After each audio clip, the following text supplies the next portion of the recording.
Football দুনিয়ায় একটা কথা প্রচলিত আছে, ডিয়েগো সিমিওনের অ্যাথলেটিকোকে বুঝতে চাও মানে নিজের বুদ্ধিকে কল্যায় পাঠানো। 2026 সালের ফেব্রুয়ারির এই 10টি দিন যেন সেই প্রবাদকে সত্যি প্রমাণ করল। সমর্থকরা এখন উত্তেজনায় কাঁপবেন নাকি হতাশায় মাথা কুটবেন তা বুঝতেই হিমশিম খাচ্ছেন। মাঠের পারফরমেন্স যেন কোনো পাগলাটে কবির লেখা ট্রায়াসি কমিটি। ডিয়েগো সিমিওনের এই দলটিকে নিয়ে প্রেডিকশন করতে বসা মানেই নিজের ফুটবল জ্ঞানকে বাজি রাখা। শুরুটা হলো এক বিষাদময় রূপকথা দিয়ে। ঘরের মাঠে রিয়াল বেতিসের বিপক্ষে সেই 1-0 গোলের হার। চেনা দুর্গ ওয়ান্ডা মেট্রোপলিটানোতে সিমিওনের শিষ্যদের সেদিন বড্ড অচেনা মনে হচ্ছিল। মাঝ মাঠে খেই হারানো আর রক্ষণে চিরচেনা ইস্পাত কঠিন দেয়াল ধসে পড়া দেখে ফুটবল পণ্ডিতরা যখন অ্যাথলেটিকোর এপিটাফ লিখতে বসেছেন তখনই ঘটল অবিশ্বাস্য সেই বিস্ফোরণ। ঠিক 4 দিন পর ক্যাম্প নু দেখল এক বিধ্বংসী প্রলয়। কোপা দেল রের সেমিফাইনালের প্রথম লেগ, প্রতিপক্ষ শক্তিশালী বার্সেলোনা। কিন্তু আদেমোলা, লুকমান আর হুলিয়ান আলভারেজরা সেদিন মাঠে নেমেছিল কোনো ধ্বংসলীলায়। বার্সাকে তাদেরই মাঠে 4-0 গোলে ঘুরিয়ে দিয়ে ফুটবল বিশ্বকে স্তম্ভিত করে দিল অ্যাথলেটিকো। গ্রিজম্যানের সেই জাদুকরী পাস আর হুলিয়ান লুকমানের গতির সামনে বার্সেলোনার ডিফেন্স ছিল সার্ফ তাসের ঘর।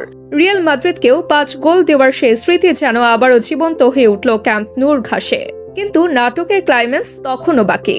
বার্সাকে বিধ্বস্ত করার মাত্র 72 ঘন্টা পর রায়ো ভায়াকানোর মাঠে গিয়ে অ্যাথলেটিকো যেন ফুটবল খেলাটাই ভুলে গেল। 3-0 গোলের এক লজ্জাজনক আত্মসমর্পণ। যে অবলা কয়েক রাত আগে বার্সার আক্রমণ ভাগের সামনে হিমালয় হয়ে দাঁড়িয়েছিলেন, তিনিও সেদিন হতাশায় নুয়ে পড়লেন। এই পাগলামির পেছনে আসলে রহস্যটা কি? আর তাদের এই রোলার কোস্টার পারফরমেন্সের বিহাইন্ড দ্য সিন কি আসলেই বের করা সম্ভব?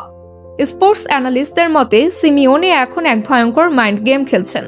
লা লিগার আশা অনেকটা ধূসর হয়ে আসায় তাদের সমস্ত ধ্যান জ্ঞান এখন কোপা দেল রে ট্রফিতে।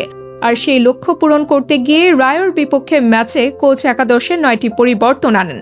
এই মাত্রাতিরিক্ত রোটেশনই দলের সেটআপকে তছনছ করে দিয়েছে। এক ম্যাচে তারা রাজকীয় শিকারী, তো পরের ম্যাচেই তারা পথ হারানো পথিক। এভাবেই চলে যাচ্ছে। সামনে এখন ইউরোপীয় শ্রেষ্ঠত্বের লড়াই, চ্যাম্পিয়ন্স লিগ। বেলজিয়ামের মাটিতে ক্লাব ব্রুগার মুখোমুখি হচ্ছে এই রহস্যময় দলটি। ফুটবল পাড়ায় এখন একটাই প্রশ্ন, 18 তারিখ রাতে আমরা কোন অ্যাথলেটিকোকে দেখব? সেই জায়ান্ট কিলার রূপকে নাকি রায়োর কাছে নাস্তানাবুদ হওয়া ছন্ন ছাড়া দলটিকে?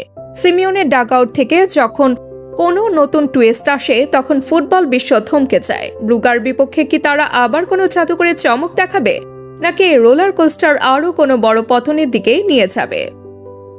তাবাসসুম হকানিকা, টিম স্পোর্টস।